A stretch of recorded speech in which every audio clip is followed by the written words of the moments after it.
Barry Herbertson. I've lived in this little town called Lexington for, 82 years. And yeah, I'd just like to put a bit of a story on for me old mate here.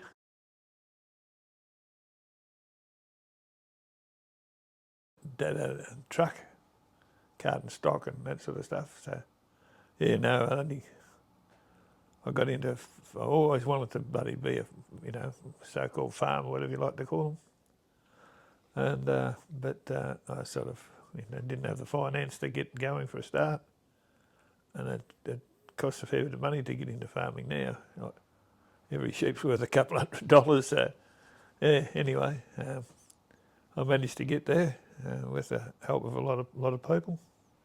What can you remember what the shearing rate was when you first started shearing? £8 6 and 6, $17 Per 100. yeah, bit different now, isn't it? The shearers around here were bloody extra good to me. Like they taught me how to shear. Well, one bloke especially did. Yeah. My first block was, I think 320 or something like that acres, and then I slowly, every time the place come on the market, I was lucky enough to be able to get it. When I first started shearing, there was 14 shearers in the town here. Believe it or not. Families did it. All the fishers shore, all the bridies shore. What, there's 10 or a dozen for a start. Yeah. I was pretty lucky. I shore for a bloke just out the road here. Well, he put me on as a learner, and he said, he was a really good old shearer, and he said, "I'll teach you a few tricks if you like." I said, "That's what I want." So yeah, he took me in there as a learner. I hadn't never shorn a sheep before, and I was just pretty chuffed about that. Yeah. And yeah, we just kept plodding along there, and then farmers come in to see what was going on, and they'd say, "Oh, can you come and do mine? Can you come and do mine?" Because there was just a few blokes who were pretty rough, and they wanted to give them the flick. I shore for the same blokes for 25 years. And the furthest I went was down just the other side of Skipton, Vite, if you know that at all. But yeah, that was pretty good. Yeah, I camped down there in a bungalow out the back of the house. Yeah, and she cooked for me, so you couldn't get much better than that, could you? Yeah, there was just so much work around. You didn't sort of didn't know where to go. Which was good. So that really sort of kicked me along. And this old bloke from out the road here that taught me to shear, he said, "You'll shear 100 in this shed before long." I said, "I don't think so." He said, "Yes, you will." And he was right, I did shear. It was my first 100 I shore in his shed out there. Yeah. Every year just kept going back there all the time. That's what we used to do with little cocky sheds. They might only have 2,000 sheep. A couple of us get in there, you haven't done in no time, don't you? You went up to Toggenmain. Can you remember what year that was? Yeah, I can. I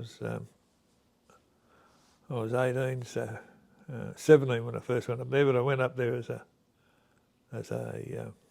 rouseabout because I wanted to get away from here and sort of see what it's like. Grass is always greener, isn't it? So yeah, I went up there and geez, I went up there for 3 years and I had a hell of a time. It was bloody fantastic. Well, it's a massive shed. Like, it's hard to believe, but I tell people about it, they said, bullshit. Yeah, that couldn't be right, but it is. It's. Have you been there? Yeah. Yeah. Great place. Yeah. Imagine from Rousey's running from one end of that place to the other, 60-something metres it is. How many shearers were on when you were there? There was when I was there was 24, I think. Yeah. So I started off. I wasn't as a rouseabout. I started pressing there when the presser that was there, but it got crook, and the contractor came up and said to me, "Would you have a go at pressing?" And I was only a bloody kid. And I said, "I don't know whether I could handle it." And he said, "Yes, you will. You'll be right."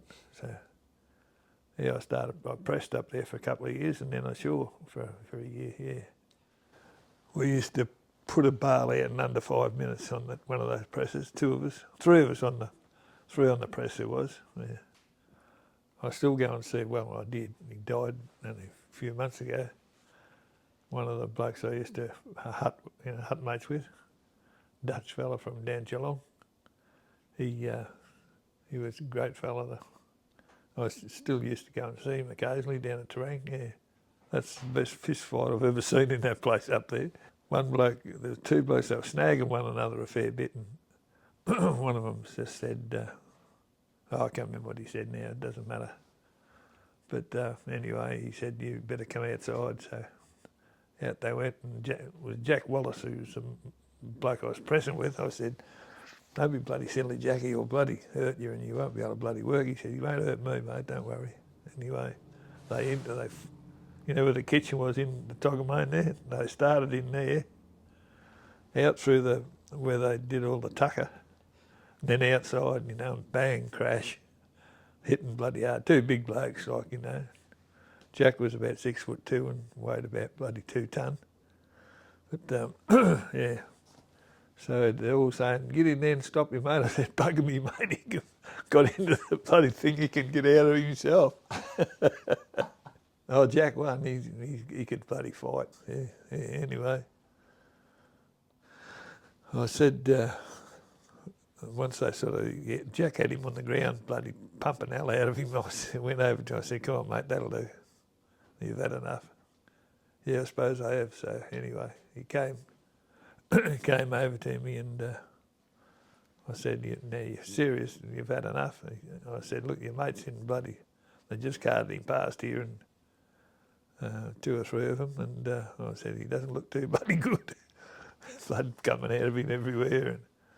And yeah, so that was the biggest bloody just like the old days, bloody see on the movies, bloody bare knuckles and bloody going for it. When my staff were on, yeah, there was, how many shears did I say? 24. 24.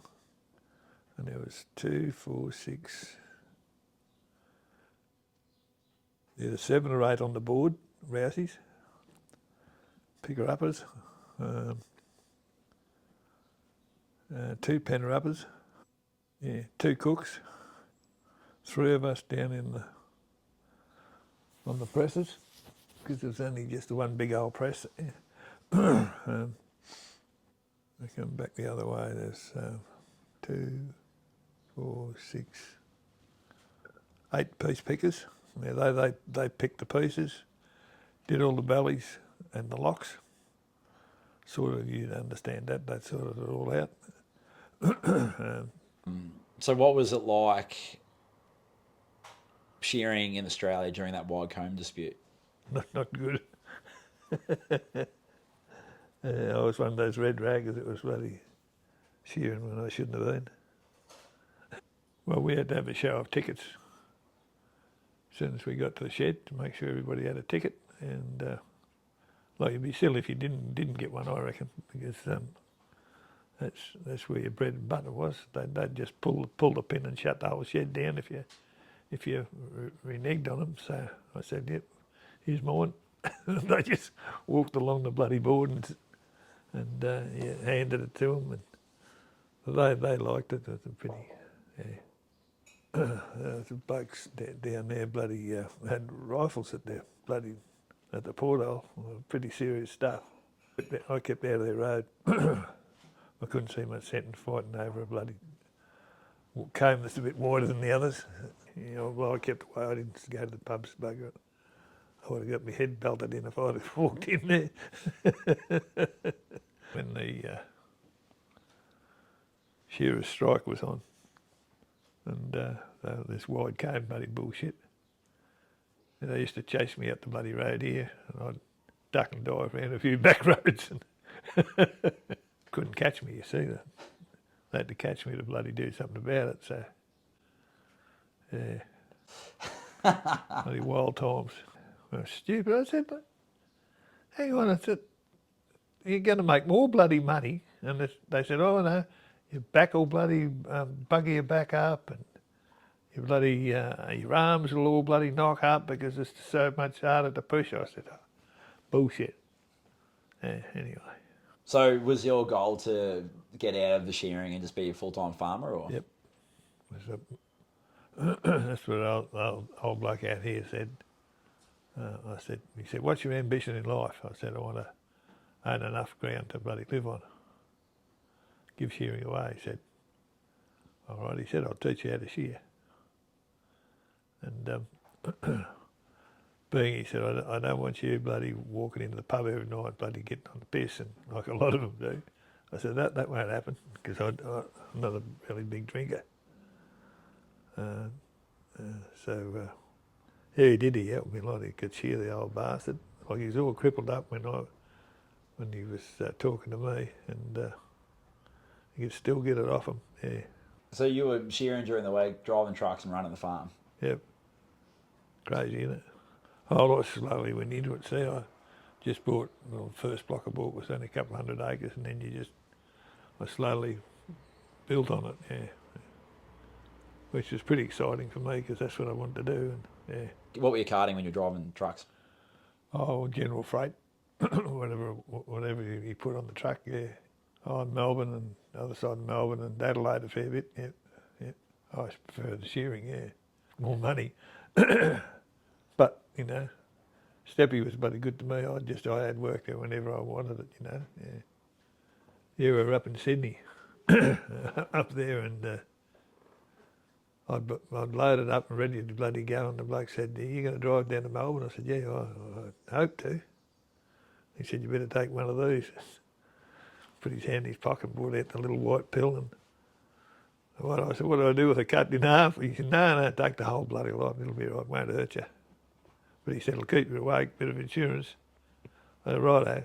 So, yeah, that was my first bloody go at drugs, the first and only last, yeah. Did it work? Oh, shit, yeah. I was bright-eyed, bushy-tailed, just as I got out of near Melbourne, yeah. What's the biggest change you've seen, first of all, in farming in your life? In farming, decent bloody tractors, yeah. When I first started, the bloody little grey Fergie was all you had. It wouldn't pull the bloody hat off your head. But now they've got them so bloody... I was watching Landline yesterday, there was one bloody great big machine there. God, unbelievable size of it, you know. They had, there was one on a truck here the other day. It had 2, 4, 6, 8 bloody great big tyres on it, wheels on it. And I should have got out and gone out just yarn to him, because it was bloody unbelievable machine, yeah. And what about in the shearing industry? What's the biggest changes you've seen in the shearing industry? Oh, the old story, isn't it? Going from wide combs to bloody narrow ones. Cause a lot of friction. Yeah. There's blokes that, they were Stoyart bloody narrow gear boys. They bloody, Jesus, they took some bloody changing. Yeah. But once they got, you know, you just let them go on their own go and let them talk amongst themselves, and eventually they came in and thought it was a great thing, yeah. Best thing since bloody sliced bread, yeah. And then eventually you got into judging shearing competitions, so can you speak a bit to that?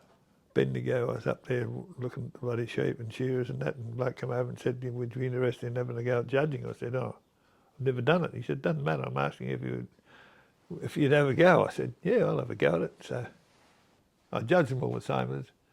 I might have been a bit hard on them, but it doesn't matter. If you still judge them all the same, they're going to take the same amount of points off. Yeah. So how long then were you farming for? Oh, a fair while. 80 when I stopped farming.